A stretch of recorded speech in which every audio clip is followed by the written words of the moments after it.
अस्सलाम वालेकुम नाज़रीन। सबसे पहले तो मैं आप सभी को ARX न्यूज़ में वेलकम कहता हूँ। मैं हूँ आपका होस्ट एहतियामुल हसन। तो चले शुरू करते हैं आज की लेटेस्ट न्यूज़ के हवाले से। तो सबसे पहली न्यूज़ है हमारी कि ट्रंप मुश्किल में फंस गए। साबिक़ अमरीकी सेक्रेटरी दफाए की जंगी हिकमत अमली पर तनकीद। तो साबिक़ सेक्रेटरी जो हैं वो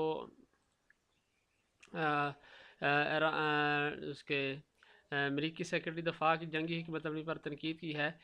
साबिक़ अमरीकी सेक्रेटरी दफ़ा और साबिक़ CIA डायरेक्टर लेवन पेनेटा ने कहा है कि ईरान के साथ जारी जंग के बाद सदर डोनाल्ड ट्रंप एक इंतहाई मुश्किल सूरत हाल में फंस चुके हैं, जहां इनके पास मौसर और वाज़ेह रास्ता मौजूद नहीं है। बरतानवी अखबार को दिए गए इंटरव्यू में लेवन पेनेटा ने ट्रंप की जंगी हिकमत अमली पर सख्त तनकीद करते हुए कहा कि वह ठोस मुस्तकबिल के बजाय क़यास आराई और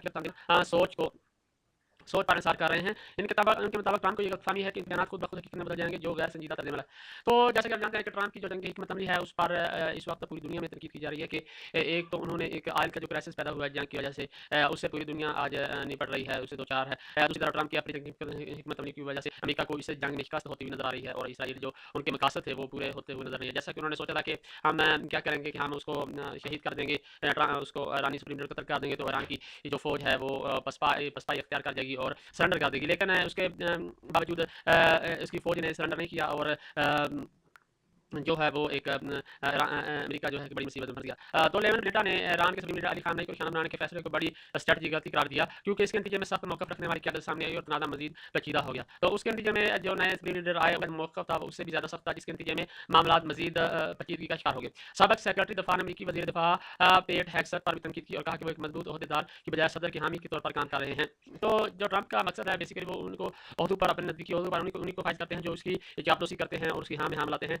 यही वजह है कि ट्रंप की इस पॉलिसी पर पूरी दुनिया में तनकीद की जाती है, ना सिर्फ अमेरिका के अंदर बल्कि बाहर के लोग भी इस वजह से ट्रंप के ऊपर तनकीद करते नजर आते हैं।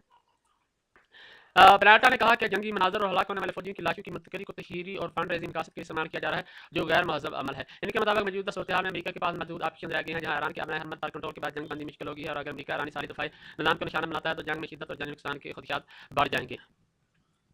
तो उन्होंने अपनी जो एक नतीजा पेश किया कि ट्रंप जो है बड़ी मुश्किल में फंस गए हैं और अभी इससे निकलने का कोई भी रास्ता नजर नहीं आ रहा। मजीद खबर शामिल करेंगे कि ट्रंप का ऐलान हमलों में वक्फा और तहरान बेचैनी, क्या अमेरिका और ईरान जंग मुमकिन है, यह तनाज़ा शिद्दत से अख्तियार कर सकता है।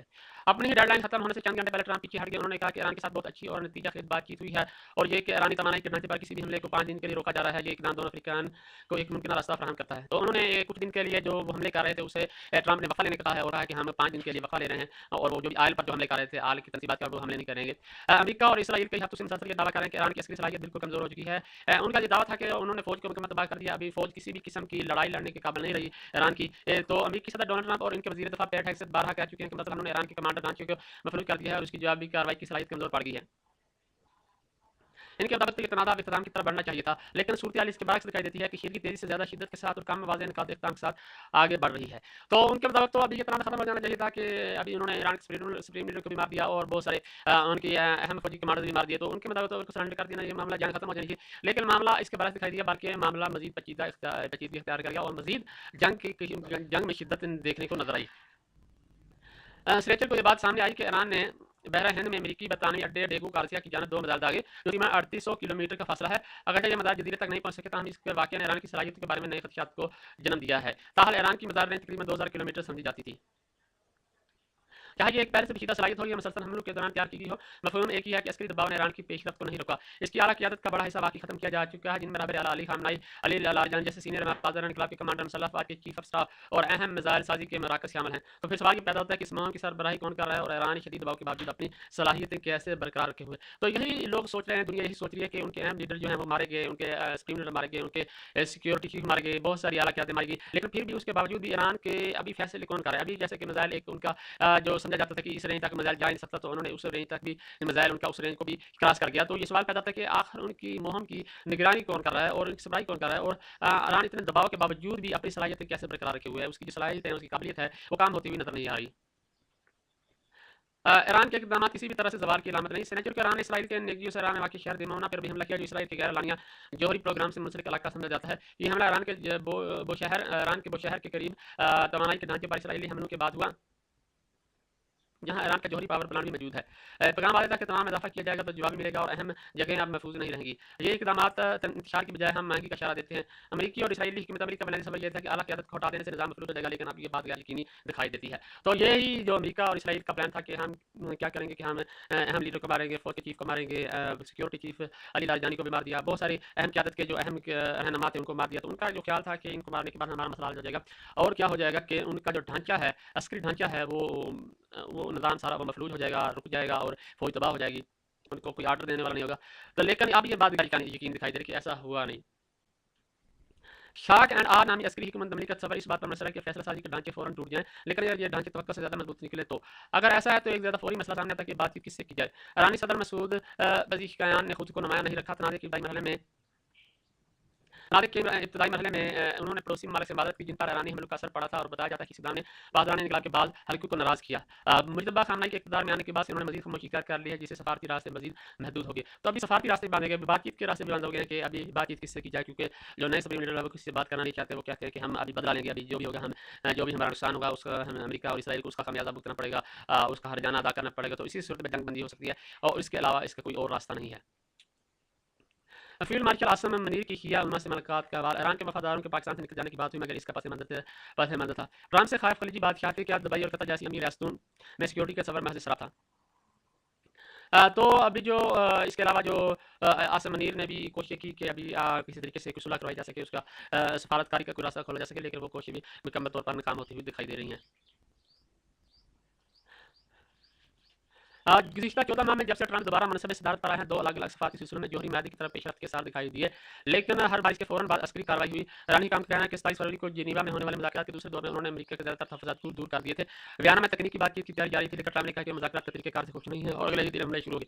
तो ट्रंप जो है एक जैसे कहते हैं कि एक पंजाबी में कहते हैं कि चबल किस्म का आदमी है जो क्या करता है कि वो बातचीत कहता है कि हम बातचीत शुरू करते हैं, लेकिन मुज़ाकरात हो रहे होते हैं और बीच में हमले शुरू कर देता है। तो उसका एक ज़हनी मरीज़ भी है, एक बड़ा पागल किस्म का इंसान है वो। उसने क्या किया कि अभी वो बातचीत हो रही थी, मुज़ाकरात हो रहे थे, मुज़ाकरात के बीच में ही उसने ईरान पर हमले करवाना शुरू कर दिया। उसे बड़ी जल्दबाजी कि हम ये जंग जीतें और असल में उस गरूर और तकब्बुर जो होता है, ताकत का नशा जब सर पर चढ़ जाता है तो फिर इंसान गरूर और तकब्बर में मुब्तला हो जाता है। अमेरिका की सूरत हाल भी सकती है कि वो खुद को एक सुपर पावर समझता है, वो समझता है कि उससे ऊपर कोई है नहीं और सभी उसके लिए तो कीड़े मकोड़े हैं। और उससे फिर वो जब बातचीत करता है तो फिर उसे अपनी इंसल्ट फील होती है कि उसे बेइज्जती होती है कि हम बातचीत कर रहे हैं, हम तो सुपर पावर है, हमें बाजी हम डायरेक्ट हमला करते हैं। फिर वो डायरेक्ट हमले की तरफ आ जाते हैं और फिर देखना पड़ता है कि वो मुँह काला करवाते हैं पूरी दुनिया में। फिर पूरी दुनिया देखती है कि कैसे वो तुम दबा कर भागते हैं। यही इराक में हुआ, फिर अफगानिस्तान में हुआ और अभी ईरान के साथ अभी जो मामला हो रहा है, अभी ईरान से भी उसने ईरान ने जो हाल किया है सुपर पावर का, अभी ये सोचा जा रहा है कि अगर अगर अमेरिका की जंग रूस और चाइना से हो जाए तो फिर इसका क्या बनेगा। जो ईरान से इतनी मार खा रहा है तो फिर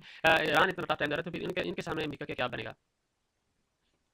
ईरानी फैसला साजों के लिए पैगाम वाज़ेह है कि मुज़ाकरात हम लोग को नहीं रोकते बल्कि शायरी दावत देते हैं। लेकिन सिर्फ ईरान ही नहीं जो तनाज़े में इज़ाफ़ा कर सकते हैं, ट्रंप ने भी हफ्ता की सूरत हाल को मज़ीद संगीन बना दिया। उन्होंने 48 घंटों का अल्टीमेटम जारी किया, जिसमें मुतालबा किया कि ईरान अपने हरमज़ को दोबारा खोले। उन्होंने खबरदार किया कि अगर ईरान ने हुक्मरान अमेरिका ईरानी पावर प्लांट्स को मिटा देगा। ईरान ने ये मुतालबा मुस्तरद कर दिया और जवाब में इस नौयत की धमकी दी कि तवानाई के ढांचे पर किसी भी हमले का जवाब खित्ते भर में हमलों से दिया जाएगा। ईरान की सुप्रीम काउंसिल ऑफ डिफेंस ने खलीफा के कुछ हिस्सों में बारूदी सिरिंजें बिछाने के इम्कान का भी जिक्र किया। ये तबादले आने वाले खतरात को नुमायां करता है। ट्रंप तेजी से ऐसे रास्ते पर बढ़ रहे हैं कि जिससे ऑप्शंस काम होते जा रहे हैं। ज़मीनी फौज के बगैर अमेरिका और इसराइल सिर्फ फ़ज़ाई हमलों तक महदूद है जो नुकसान तक पहुंचा सकते हैं, लेकिन लाजमी नहीं कि मुकम्मल सरेंडर का मकसद हासिल हो। साथ ही ऐसे हमलों से वसी तर जवाबी रद्द-ए-अमल भी भड़क सकता है जब हरमुज़ में दोबारा नहीं खुलता। ये लफ्ज़ी जंग दारुल अफ्रीका के बराह रास्त ज़्यादा खतरनाक मरहले की तरफ बढ़ती दिखाई दे रही थी, लेकिन अपने डेडलाइन खत्म होने से चंद घंटे पहले ट्रंप पीछे हट गए। ट्रुथ सोशल पर एक पोस्ट में उन्होंने कहा कि ईरान के साथ बहुत नतीजा खेल बातचीत हुई और ईरान ने तवानाई के ढांचे पर किसी भी हमले को 5 दिन के लिए रोकने का ऐलान किया। उन्होंने डेडलाइन जो दी थी डेडलाइन से पीछे हट गए। उन्होंने कहा कि अभी जो अल्टीमेट दिया कि वो पावर प्लांट्स को निशाना बनाएंगे। अगर ईरान ने अपने हरमुज़ को जो एक बहरी रास्ता है जहाँ से तेल के जहाज गुजरते हैं तो उसको नहीं खोला तो फिर वो क्या करेंगे कि वो ईरान के पावर प्लांट्स पर हमला करेंगे और ये ईरान जो है वो इसका बड़ा सख्त नतीजा भुगतेगा। लेकिन उन्होंने अपनी डेडलाइन से पीछे हट गए और उन्होंने मजीद 5 दिन की मोहलत दी है।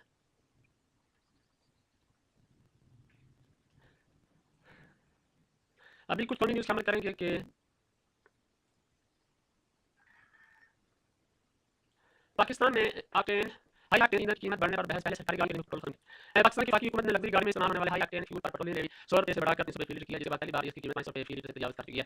इसने इस बहस को जन्म दिया कि क्या ये काम किफायती के लिए काफ़ी होगा। पाकिस्तान की वफाकी हुकूमत ने लग्जरी गाड़ी में इस्तेमाल होने वाले हाई ऑक्टेन फ्यूल पर पेट्रोलियम लेवी 100 रुपये से बढ़ाकर 300 रुपये फी लीटर किया है, जिसके बाद पहले इसकी कीमत 500 रुपये फी लीटर से तजावज़ कर चुकी है। वज़ीर आज़म वकील ने इजलास की सदारत करते हुए हाई ऑक्टेन फ्यूल पर पेट्रोलियम लेवी 200 रुपये फी लीटर बढ़ाने का फैसला किया, जिसके बाद इस पर लेवी 350 रुपये 37 पैसे फी लीटर होगी, जो इससे पहले 105 रुपये 37 पैसे फी लीटर थी। हाई ऑक्टेन पर पेट्रोलियम लेवी में इजाफे के बाद मुल्क में इसकी नई कीमत 535 रुपये हो गई है। वज़ीर आज़म हाउस से जारी जारी होने वाले अलामी के मुताबिक निचले और दरमियानी तबके के ज़रिए इस्तेमाल आम गाड़ी में इस्तेमाल होने वाली ईंधन की कीमतें नहीं बढ़ाई गई और सिर्फ लग्जरी गाड़ी में इस्तेमाल होने वाली हाई ऑक्टेन फ्यूल की कीमतें बढ़ाई गई हैं। तो जो ज़ेर इस्तेमाल आम गाड़ियाँ होती है या मोटरसाइकिल है, जो आम गाड़ियाँ इनमें जो इस्तेमाल करते हैं जिसकी प्राइस